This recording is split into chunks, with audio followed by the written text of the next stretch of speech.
On this episode, I talk about Box of the Month Club ideas, Facebook video versus YouTube, and how I got food poisoning this morning. You ask questions, and I answer them. This is the Ask Gary V Show.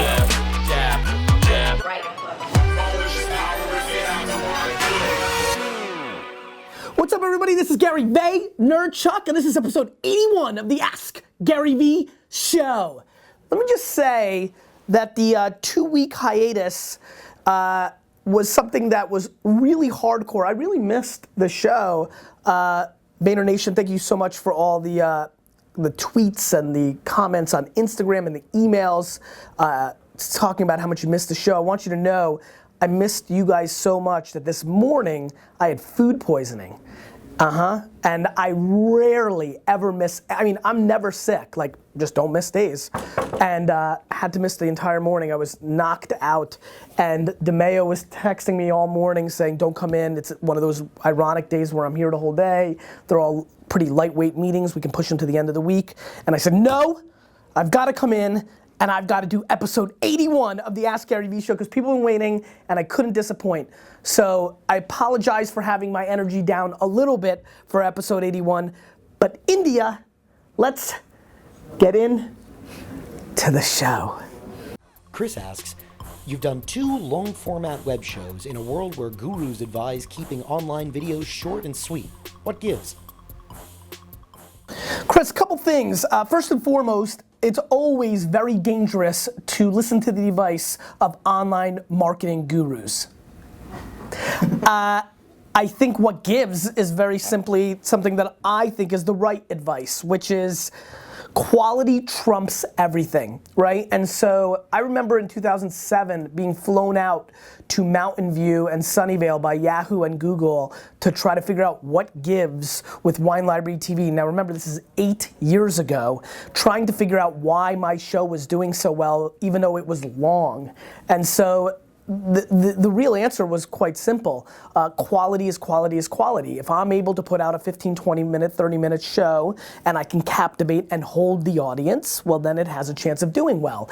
If I can't, then it won't. I mean, it's not super complicated. There are plenty of shit 14-second videos. There are plenty of waste of time, never get off the ground, 1-minute shows. You will watch a 3-hour Avatar because it's good. You will not watch a 15-second commercial because it's crap.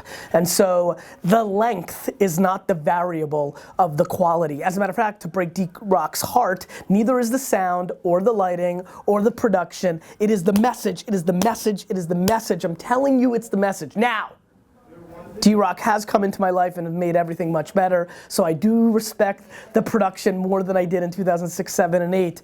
But the truth is, for the fist pump that he just put out behind the scenes, the bottom line is, if he wasn't dealing with this kind of quality, all the production he put out still wouldn't matter. Paul asks, can you provide insight into how you've nurtured your public speaking chops besides just hustling on stage? How do you prepare for a talk? Have you ever been nervous to speak publicly? Paul, great question. First of all, ridiculously rad picture. D-Rock, show it again. In love with the drone, just, well, completely caught our attention, great job. The truth is, I hit the stage somewhere in 2006 for the first time as somebody to listen to, and it was instantaneous. It was love at first sight. I loved the stage loved me.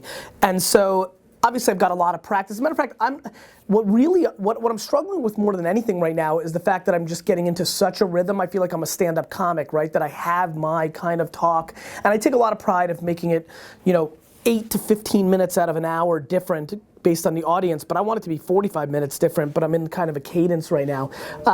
So obviously I've gotten better, my timing has gotten down, but I've never done anything like, it's kind of like this show, right? Like one of the things that I love about doing Meerkat behind the scenes now is that people can see how little to no editing there really is. There is no real prep.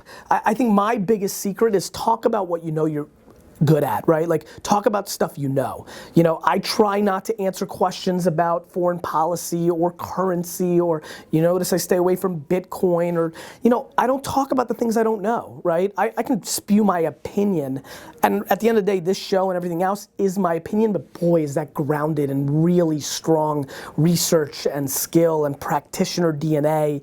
I feel like my opinion in business matters because of the execution I did to get there, whereas my opinion on everything else, I have my opinions on a lot of things, but you know, they're not as grounded in as much research. They're more intuitive, which is fine. Take them for what they are. You know what opinions are. But you know, I stick to what I know, and that helps me just stream. I'm a good communicator by DNA, and by staying in my comfort zone, in my lanes of expertise, in the places where I actually spend my time honing my craft, it comes off very clean because it's very natural, because it is natural. Kelton asks, what would be the best way to sample healthy energy drinks out to 1,000 people by the end of the year?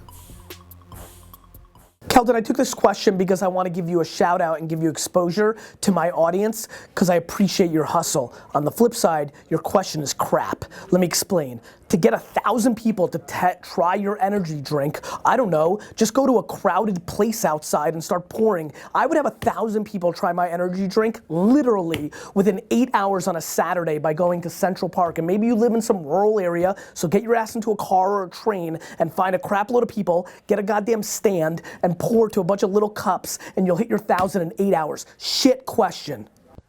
Gary, it's magician and corporate entertainer David Ornella here. What's the deal with Facebook's video push? Do you think they're going to become a monetized video platform? And what does that mean for people who are starting a YouTube show in the coming weeks, like I am? Thanks. David, it means that, first of all, to answer your question, yes. It means for people starting YouTube shows, they should seriously start considering starting Facebook shows. Now, that is people that actually have money, right? Because where Facebook video gets really valuable is when you start spending $200 to $500 a day targeting audiences, because you can target at a level we've never seen before. And so, you know, look, I think Facebook is it's already a massive competitor to YouTube. YouTube should absolutely be concerned when you layer the data. Listen, I keep yelling about this. The data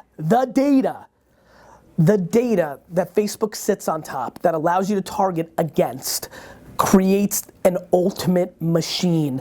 And you know, I'm spending a ton of time, I'm looking at Andy, no I'm not, I thought that was Andy. I'm trying to look at Andy K right now, who on my team, who grows audience with me, and Facebook video is at the top, the tippy top of our concern, and I think now that they're showing view count and now that they're embedded, you know, one of the reasons I like using YouTube is it shows perception is reality, how many views, it builds brand. Now that I can do the same thing with Facebook, my intentions are to maybe even switch some, but if you ask me if my primary embed was Facebook video over YouTube video 6 months from today on Gary Vaynerchuk business videos, I would say yes. Think about that. So it's a huge, huge deal. It also, I think competition breeds innovation. And so I'm excited because I think YouTube gets scared a little bit here, Google gets scared a little bit here, and we'll actually see better quality innovation come out of YouTube, because they've been pretty stale for a half decade in a lot of ways, and I think that they're gonna both push each other. Now you've got live streaming, video, you know, video is king, and we're living through the picture revolution, right? Instagram at the forefront. But I think video still has a long way to go, and we're living through it, and I just think there's more upside, more in both categories actually. But I think Facebook video is probably grossly underestimated by the far majority of this audience right now. I think the upside is enormous. I myself am paying a ton of attention to it. You know what that speaks. Michelle asks, what's your take on subscription box services? Michelle, first and foremost, congratulations. That is an adorable picture. It's really cute, and I fully expect you and that little one to send me a version of that picture 10 years from today, since I put you on the show, and I'd like to see it. So I'm looking forward to being surprised and trying to recall why it's happening 10 years from today. Big shout out to 2025. The answer to your question, box services. Look, I wrote one of the first checks into Birchbox and was an angel investor in BarkBox. We're incubating a business here called FaithBox. I'm a very big fan of the subscription box service. I think it's the way people like to buy. We like to buy once and forget about it. I think they're good businesses because then even when we get stuff we don't want, we don't cancel right away. So you get an extra 2 to 5, 7 months worth of business. That's just the truth. And so I'm very bullish on them, and I think that there's innovation to be had. I think that the box was kind of the innovation. All this is the month club, right? It's just the basket of the month club. So I've been thinking for a long time, like, what else can I ship it in? Can it be like a balloon? Like, can it be like peanutballoon.com where like the balloon lands and there's peanuts in it each month? Like, I feel like the mechanism, the box itself has some innovation around it. I hope that idea spurred a thought for somebody and they start a huge $1 million business because of it. I definitely think that there's a play there. As far as upping the hustle, I would say, the birth of a new child is one of the most remarkable, important moments of one's life, and even though I'm 24/7, 365 hustle, much like I talk about getting plenty of sleep and vacations matter, it's what you do when you're awake, I wouldn't overstress the first 1 to 10 months, depending on your DNA. I would really focus on laying the foundation of a healthy relationship with and lifestyle for your baby. You've got plenty of time to pick it back up. Unless you're a maniac like me, then I would just say just a little less sleep and try to prioritize your health and vitamins and drink water and stuff like that. And don't eat weird food that makes you throw up for 7 hours the next morning. And that's it. Question of the day. Let's have India ask the question today. I like the on-the-spot stuff. Shift it quickly. Don't give her time. I'm so terrible at this. This is so rewarding. As a matter of fact, double switcheroo. Alex gets to ask the question of the day. Yes. How much wood would a woodchuck chuck? No, will not accept that. Back to India. Back to India. Back to India. Have you ever had food poisoning? That's my question. Jesus Christ, I'll take over. Take a picture of your home screen on your phone right now and tweet it to me at @GaryV. I want to see the apps that dominate your day. So you know what? I failed. Nobody asked the question of the day. It was the dictation of the day. You keep asking questions, I'll keep answering them. Wearing around her neck today? What? That is not a scarf. Yeah, it is. It's a circle scarf. Yes, It's an infinity. scarf. Infinity. So you just wrap it around your head, but it's a circle. It never ends. I'm cold. I'm always cold. I know. I'm always hot. Cool. Yes, that's our. That is not the beta test Meerkat. Okay. I'm using the actual one that's in the App Store. Alright, so we should be fine. So we should be fine. But great job by founder and CEO of Meerkat. What's up, everyone? How many peeps in there? 339. 339. Awesome. Cool. From Chris.